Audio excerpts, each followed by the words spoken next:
Well, today's probably going to be the last day that we're in the bottom of the pond. Got just a few more things we want to kind of take care of, and that's going to be it. Hopefully nobody else will be in the bottom of the pond from now on. Let's get started.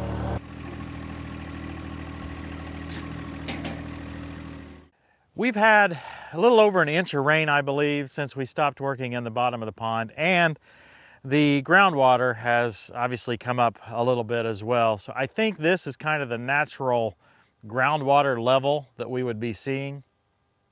And of course that indicates that we still have leakage, right?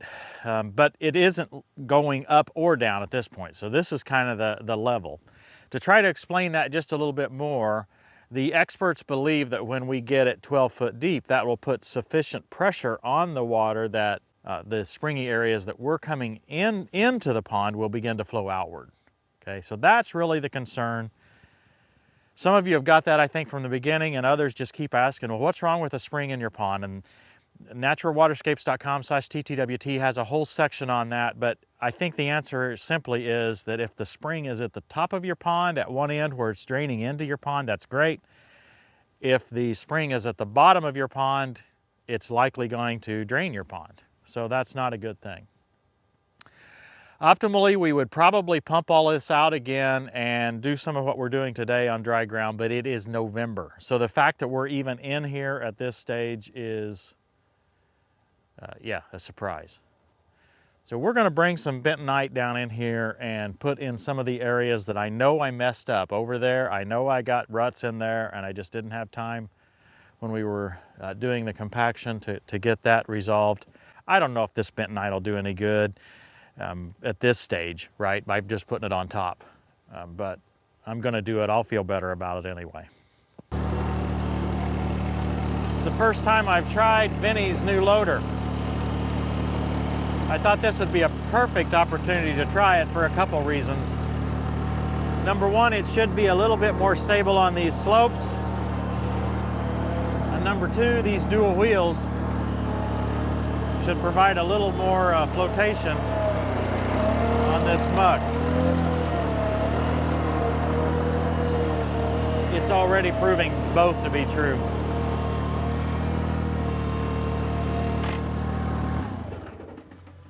Yeah, I would have made a mess coming in there with the tractor. That was nice.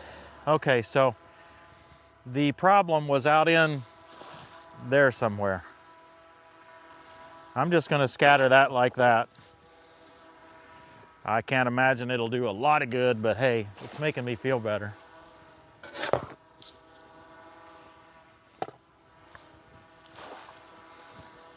I made big ruts with the excavator right out through here, and I filled them in, but I didn't really get them very nice, so that's what we're gonna do here. I could have mixed it with some soil, I suppose, and brought it down here, but I really think we're gonna see some erosion off the sides here. And so I think it'll eventually kind of get covered and mixed in anyway. At least that's my theory. I also think that having it out here when there's no flow either direction is kind of a good thing.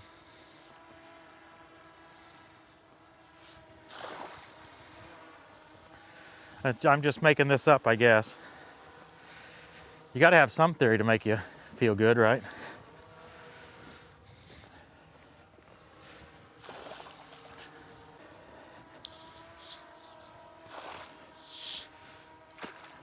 I think seeing these spots that have stayed wet up fairly high are indicative that there's still a little bit of moisture seeping in through those.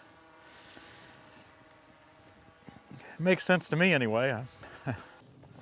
We really appreciate your support of our channel. If you don't mind, take a minute and press that like button.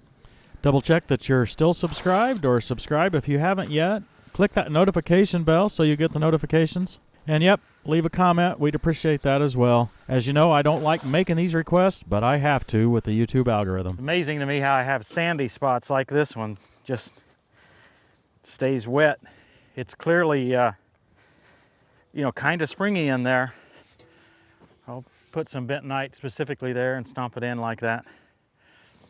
Man, it's amazing how nimble Vinny is, even with a full loader. I mean, I just drove right in there. I didn't feel nervous at all. That's amazing. Maybe we'll get some video of me backing out. But it was really easy, just, yeah. I think there's probably gonna be some disadvantages to a loader on Vinny, but this is gonna be a big advantage. It's hard to operate a compact tractor on any sort of slope, as most of you know.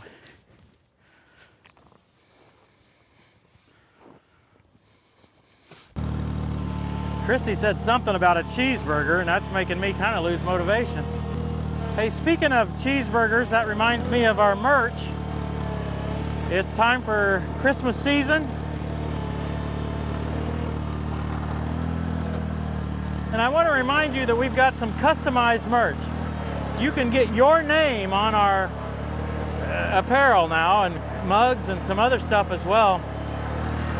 So it can say tractor time with whoever. Tractor time with Grandpa, tractor time with Christy. Yeah! Another thing is, take a look there. We might have some more themed merchandise, like talking about our cheeseburgers or the vaunted finance committee. So check it out. TractorTimeWithTim.com. Hey, there's been a lot of improvements to TractorTimeWithTim.com recently. Some new articles, and I've kind of taken a renewed interest. It's hard for me to keep everything going, but TractorTimeWithTim.com, there's a shop section there. There's also some new articles you might be interested in.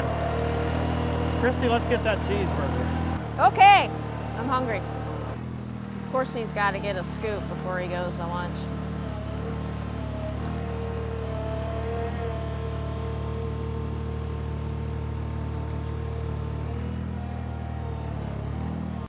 We decided to put some of these pallets out in the water to be able to walk out for our aerators coming up. And the intent is to leave them. And then we realized that they might float. So Christy's been wanting to get rid of these blocks anyway, so. Yep, left over from something the previous owner did here. And no, we don't necessarily think pallets right on the bottom of the pond are excellent fish structure. They're just a way for us to get out there temporarily. And Christy's always wanting me to dispose of these pallets anyway.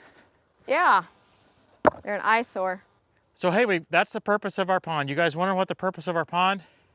No, it's not. It's to hide all this stuff that Christy wants to get rid of. Well, it's going to be full then. We had a viewer suggest that we take all the fluids out of an old tractor and bury an old tractor in here. 3520. Whew.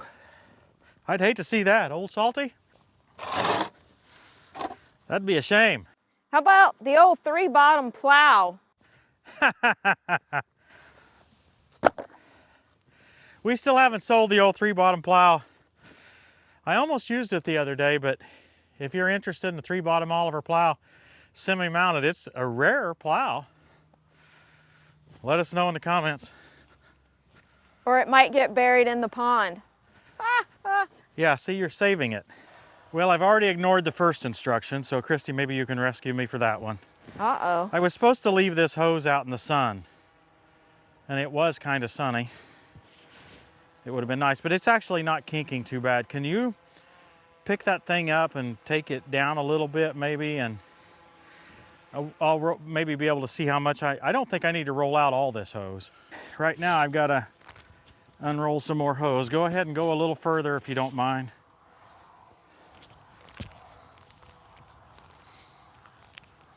Let me see if I can get it out there. See if you can go further. I don't know if I've got enough yet to get you out or not. Can I make the jump? Natural Waterscapes just told me that they've got a special deal right now on all these pond aerators, not only the underwater one like we're using here, but all their other styles as well. You get a free Yeti tumbler. Keep going. With any aerator purchase. And yeah, it's a real Yeti, not a knockoff. I put a link to this special in the description of this video. If you're interested, check it out. Or you can go to naturalwaterscapes.com/TTWT and get to the special from there as well. It doesn't have to go on the pallets. I don't really care. Whatever works. Well, I thought if it was on the pallets. Be easier to rescue, and Yeah.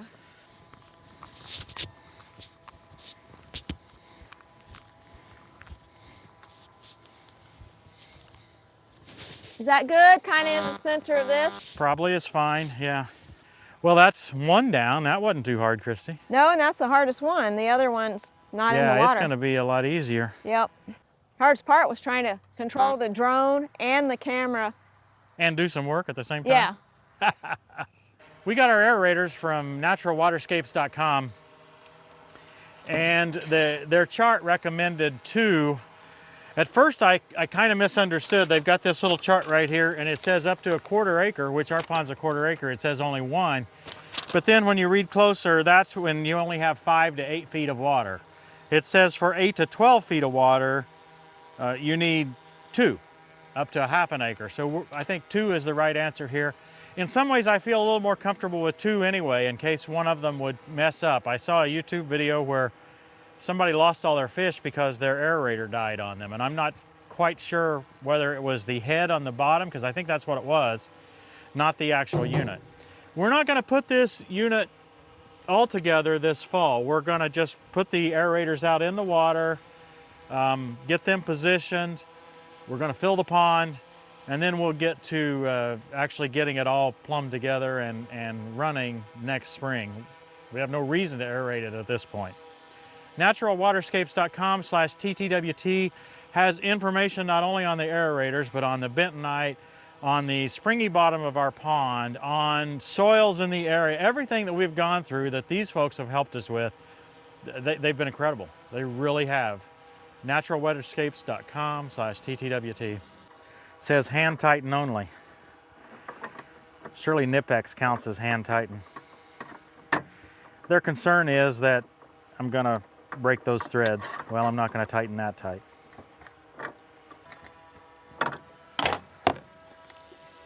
That's what bentonite looks like on top of the aerator. Oh well. This one again says hand tighten only, but I got a little more leverage on this one, so I'm gonna trust them on that. Okay, take the hose. I'm gonna use dish soap here. Just put a little dish soap on there. Little dish soap in there. Oh, almost forgot my clamp. Here we go. Christy helped me with the first one. Let's see if I can do it.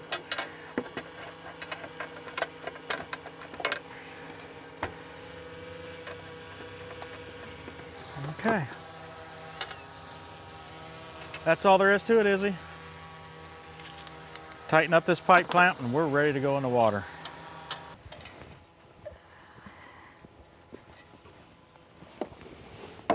Okay. We could zip tie them together.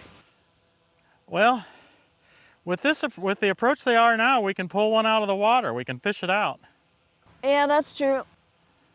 Anything we do to bring them together reduces that ability. Well, I think we're ready to fill it, at least partway. Well, I've got 300 foot of water hose. We bought it last night, Christy. We chose the 5/8 rather than the 3/4. The 300 foot turned out to be just enough. I wanted to get onto this pallet right here with the plywood, and that way we wouldn't wash out a divot or a hole where the water's flowing in. So I just wanted to run the water right out on the pallet, and it just barely reached. We found one style of 3/4 hose. Actually, it seemed very similar between all the discount stores, Menards and Northern Tool and Harbor Freight. Okay. It was really, I mean, even in the store, it was kinked up. So you're just saying you're cheap because you went with the discount stores. I don't know where one would find good 3/4 inch hose, but I really shouldn't need 300 feet of good 3/4 inch hose anyway. And so once this project is complete, it'll be nice to have some higher quality 5/8 hose anyway. And this stuff seems to be very flexible and is going to work well. The downside is it's going to fill slower.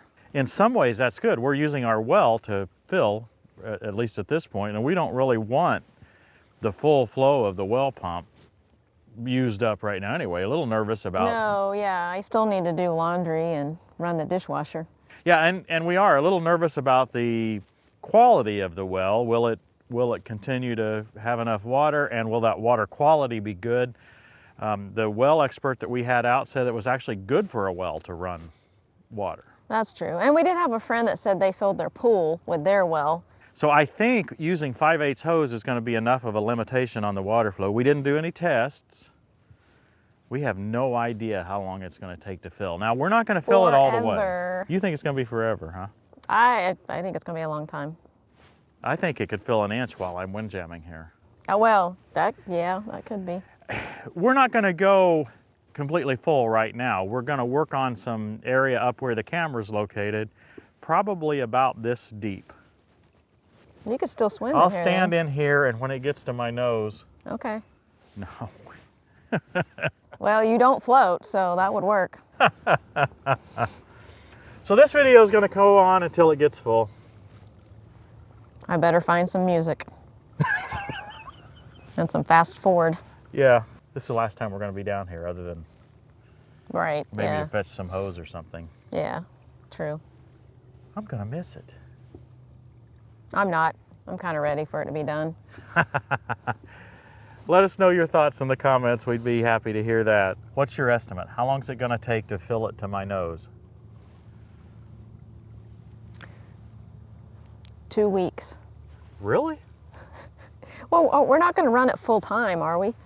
Well, at this rate, maybe. Okay. We'll see how it goes. What's your estimates? Leave them in the comments below. Should I make a comment? Should I make a commitment? Yeah, go ahead. I think it'll only take about 3 days to fill it to the level we're talking. Okay.